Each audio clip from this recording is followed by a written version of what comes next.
El Consejo Nacional Electoral en las próximas horas definirá la suspensión de las elecciones presidenciales de segunda vuelta en Israel por el conflicto bélico desatado en esa nación.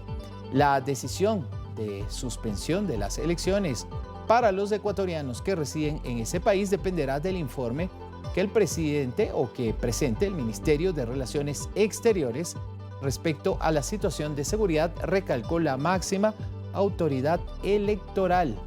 Diana Atamaín, desde el 7 de octubre pasado, Israel y el grupo islamista Hamas mantienen un enfrentamiento bélico que ha dejado cientos de fallecidos y varios retenidos.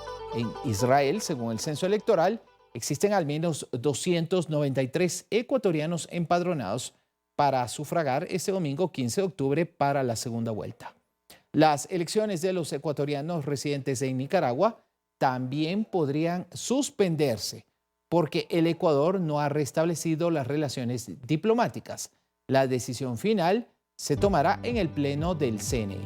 En cambio, los paquetes electorales enviados a Rusia aún se encuentran en tránsito y el CNE esperará hasta el último momento para tomar una decisión sobre la jornada electoral en ese país, porque a más de que llegue el material al país, a Rusia, se requiere que se realice el proceso de desaduanización y posteriormente a ello la distribución de los paquetes electorales. Respecto a los materiales en el exterior, siempre ha sido nuestra preocupación de que lleguen a tiempo. Igual estamos al 100%, excepto Rusia, inclusive Israel ya tiene todo el paquete electoral, el kit técnico y los papeletas y documentos electorales. Rusia todavía está pendiente, están en tránsito y Bielorrusia. En todo caso, esperaremos si por alguna situación nos llega a faltar el material electoral, el Pleno del Consejo Nacional Electoral informará y tomará una decisión dependiendo de las circunstancias. Nosotros queremos simplemente decirles que tenemos esa alerta para Rusia y Bielorrusia. En el caso de Israel, estamos por los últimos acontecimientos, pese a que tenemos todo listo, que el Ministerio de Relaciones Exteriores nos emite un informe en el que nos pueda dar elementos para que asimismo el Pleno del Consejo Nacional Electoral decida si continuamos con la realización de los comicios en esta parte. Entonces tendremos que esperar en las próximas horas para que podamos decidir. Mucha atención, Daniel Noboa de la Alianza Democrática Nacional ADN, listas 435, y Luisa González de la Opción de la Revolución Ciudadana, lista 35, tienen previsto cerrar su campaña para la segunda vuelta que llega a su fin este día jueves. La campaña electoral llegará a su fin, finalizará oficialmente hoy a las 23 horas 59 minutos y solo hasta entonces los candidatos podrán difundir sus propuestas en prensa escrita, radio, televisión, vallas publicitarias, así como también realizar actividades proselitistas. Es momento de saludar a nuestro siguiente invitado, el abogado Esteban Ron Castro, quien es decano de la Facultad de Ciencias Sociales y Jurídicas de la Universidad Internacional SEC, acá en la ciudad de Quito, Ecuador. Y empiezo preguntándole, doctor, muchísimas gracias por atendernos.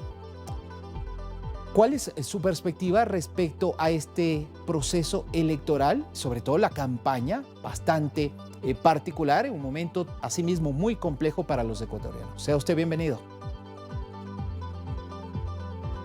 Muy buenas noches, Néstor. Gracias por la invitación. Un abrazo y un saludo a quienes nos ven y nos escuchan. Bueno, esta campaña tiene ciertas particularidades sobre la base de dos puntos focales. El primero de estos es la personalización de la política. Creo que ese ha sido el tinte de esta campaña. Hemos visto que tanto Luisa como Daniel se han desarraigado de los factores comunes que podrían traerle una cola histórica a cada uno de los candidatos. Daniel Noboa se alejó de la figura política de su padre cuando político. Luisa González, si bien tiene un bagaje histórico, digamos que más reciente y con mayor trascendencia, como es la Revolución Ciudadana, también se ha alejado del mismo, inclusive en las declaraciones del debate. ¿Esto qué ha significado? Que inclusive las figuras de los vicepresidenciables haya sido dejada de lado, ¿sí? Creo que ese es el primer análisis. Y de esto deviene una segunda consecuencia, Néstor, que es el tema de una campaña cautelosa alrededor de los factores exógenos de la persona. ¿A qué me refiero con esto? Que los dos candidatos se han desarraigado de su entorno de actores propios e impropios para tomar figuras particulares y personalistas. Creo que en ese sentido desde el ámbito subjetivo. Ahora desde el ámbito objetivo, es decir, a estas circunscripciones que nosotros hacemos a la teoría de la comunicación política, ha sido una campaña bastante plana, que no ha sido sentida territorialmente de una manera equitativa en todo el país. ¿Qué ha significado esto? Que los candidatos han preferido hacer uso de la data que tienen para centrarse en ciertos territorios donde puede haber todavía nichos votacionales o indecisión. Por eso no la hemos sentido, por ejemplo, en Quito, en la capital. En Guayaquil, obviamente, por tener una dinámica social diferente, ¿sí? Más coyunturalista, fue más fuerte. Pero esas diferencias se han caracterizado en varios puntos del país. Y finalmente, algo que ya es característico de las últimas elecciones, no solo en el Ecuador, sino de la región, es esta migración de la campaña a determinadas redes sociales. TikTok, por ejemplo, con una campaña, pero X o Twitter con un diálogo virtual o un diálogo en general que se ha dado entre los actores dispersos que tenemos de esto. Y a propósito de esto que usted acaba de mencionar, doctor, ¿en qué medida considera que esta campaña, a la que usted ha llamado plana, ha permitido a los ecuatorianos conocer las propuestas de los candidatos a la presidencia y en qué medida estas también se acercan a lo que demandan los ecuatorianos? A ver, tenemos que hacer una diferenciación. El primer punto o el punto de inicio de una campaña electoral siempre será el plan de trabajo o de gobierno. En la primera vuelta, digamos que todos los candidatos ciñeron su campaña a ese plan. ¿Qué es lo que pasa cuando tenemos un evento como los balotajes? Que en ese intermedio ya no se respeta tanto el plan, sino que se realizan ofertas de campaña. ¿Y dónde está el temor del ecuatoriano que bajo un ejercicio mínimo de racionalidad escucha estas propuestas? Que hace un fact-checking o un contraste para ver si son realmente plausibles o al menos tienen una sustancia para llevarlas a cabo. Creo que eso ha sido lo que hemos visto en esta segunda vuelta, es decir, propuestas más que nada desarraigadas igual del plan de trabajo, pero que han respondido a las circunstancias de la demanda social.